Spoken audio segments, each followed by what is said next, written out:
This is the tragedy of the Sukhoi Gunung Salak plane, the tragedy of the most terrifying plane crash in Indonesia that ever shocked the world in 2012. This is the tragedy of the Sukhoi Gunung Salak plane, the tragedy of the most terrifying plane crash in Indonesia that ever shocked the world in 2012.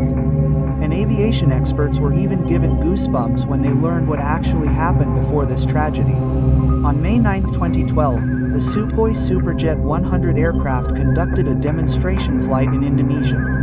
That day there were 2 flights. The goal was to introduce the Sukhoi Superjet 100 aircraft to the media, business people, and government. The first flight took off at around 11 a.m. The plane took off from Halim Perdana Kusuma Airport, circled for 30 minutes and landed at the same airport. The first flight went smoothly.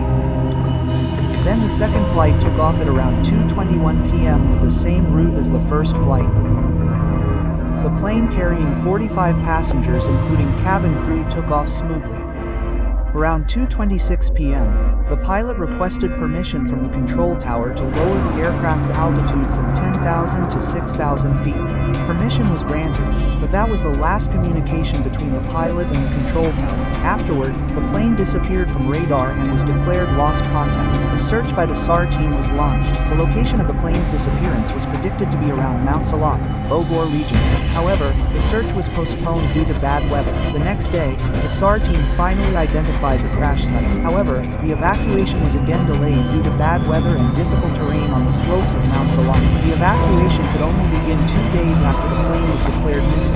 Initially, 12 lifeless bodies were found in a terrible condition. The situation around Mount Salak turned tense. Many mysterious pieces were found. The condition of the victims was very tragic. The results of the investigation also revealed the cause of the accident. It was known that the Sukhoi pilot, Alexander Yablon Steve, had never previously flown in Indonesia. He was unfamiliar with the flight terrain that day, including the Mount Salak area. However, the investigation results, which shocked aviation experts, revealed that there was a conversation in the cabin that was unrelated to the flight. As a result of this conversation, the pilot's attention was diverted. The pilot then did not immediately change the plane's direction when it accidentally deviated from the course, until finally, the plane crashed into Mount Salak. As a result of this tragedy, all 45 passengers on board were declared dead. Yeah.